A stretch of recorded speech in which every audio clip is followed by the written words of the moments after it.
So has your 2022 been kind of boring so far? Well, Roland Emmerich's got just the thing for you. Let the ridiculousness begin!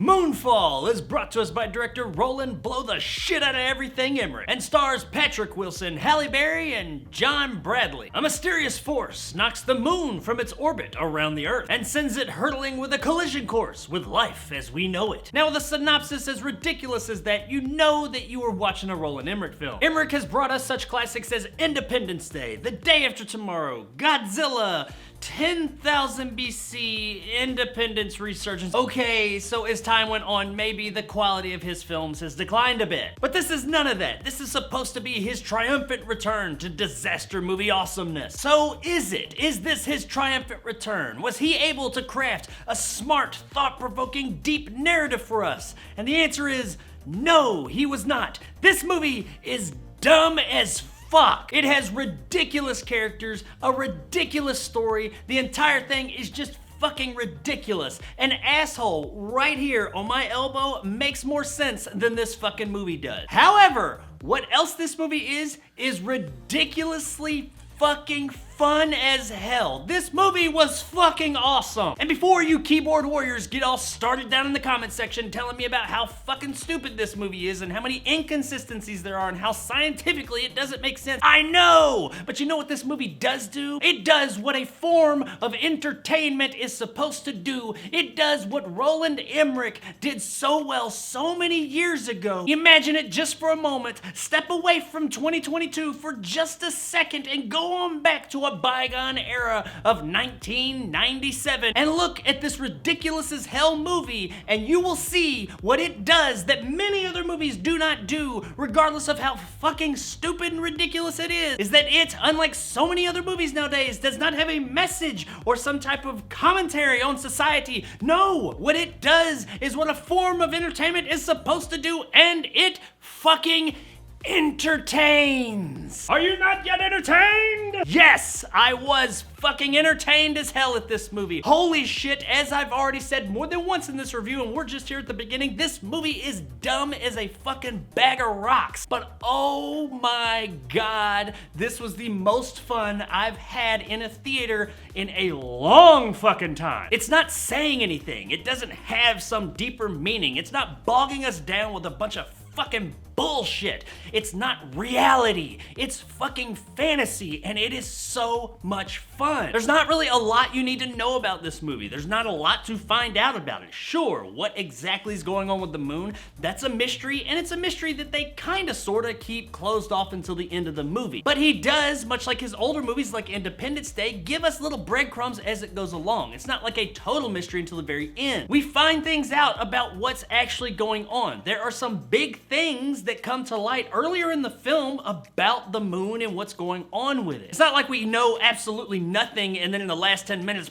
mind blown or anything. In fact, we know quite a bit as the movie goes on. And really, if you've been into these kinds of movies through the decades, then you will kinda sorta see where the story's going, but it's okay, it was still a great time. Was the end of this movie just like mind blowing? What's going on with the moon? Was it like, holy shit, I never would have seen that? No, absolutely not. But the movie does do a good job of keeping some things under wraps. If you followed these types of stories over the years, you're gonna kinda see where it's going. But it was still an entertaining ride to be on, and you're probably not gonna guess exactly where it's going. You're probably wondering at this point, why isn't he talking about some specifics about this movie? That's because it's a Roland Emmerich disaster film. You've seen this kind of movie before. You know what to expect from it. If you've seen Independence Day, Day After Tomorrow, fuck, Godzilla, and definitely 2012, you know what to expect from this movie. You got some throwaway family dynamic stuff from our hero and some other characters to kind of give the movie some character and life. You've got really cool destruction scenes where they're blowing up cities cities and just destroying landmarks that we know throughout the world. Some side characters going on some side missions to do some side stuff. And the main mission that our main characters are going on, and of course, there's gotta be a sacrifice. There's always gotta be a fucking sacrifice. Do we expect these things? Yes. Do we get these things? For sure. Was it done very well and kept us entertained? Absolutely. Take for instance the side characters doing side things. That part of the movie in these types of movies sometimes can take over and get a bit boring. But here they knew exactly how much to give us to keep us interested enough in that story but not take away from the main story. We never really spend too much time with these side stories. We are typically with the main story. And while they were nothing monumental, these side stories we get, they were entertaining. I was with the characters while they're going on these journeys. Now the last 45 minutes of this movie is just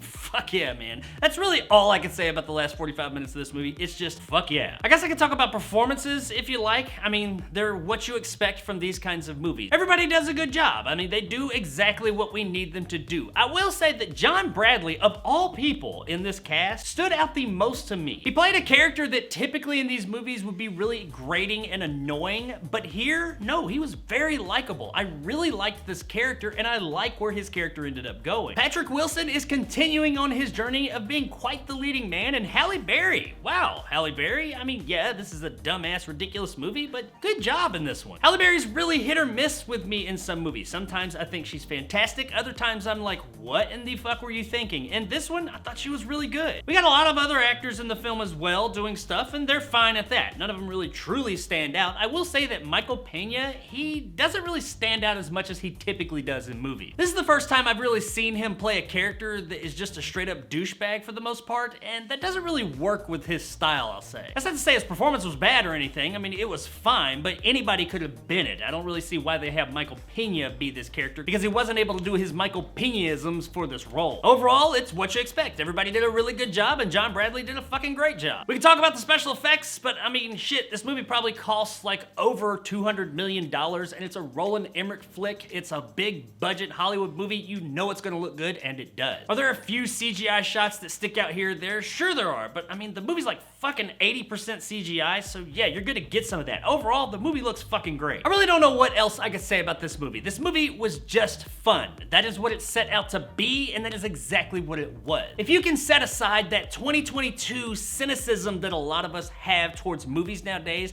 and just go back to the good old days of like the early 2000s, late 90s big destruction movies, you're gonna have a fucking amazing time with this movie. Don't overthink this thing, okay? Because they didn't when they were writing it. Guys, Moonfall was a really good time. It's got a ridiculously dumb story that it doesn't take too serious, but is just fun as hell. The performers are all game. It looked like they're having a great time with all this stupidity. It looks great, and while yeah, you don't need a whole lot of higher brain function for this one, it is immensely entertaining. And just like I will condemn a movie for being boring and say that you are a form of entertainment first and foremost, I, on the flip side of that coin, am going to say that this movie, while it is stupid as hell, it knows most of all that it is entertainment, and that is what it is here to do, is entertain you, and that is exactly what this movie did, and that makes Moonfall abso-fucking-lutely worth a buy.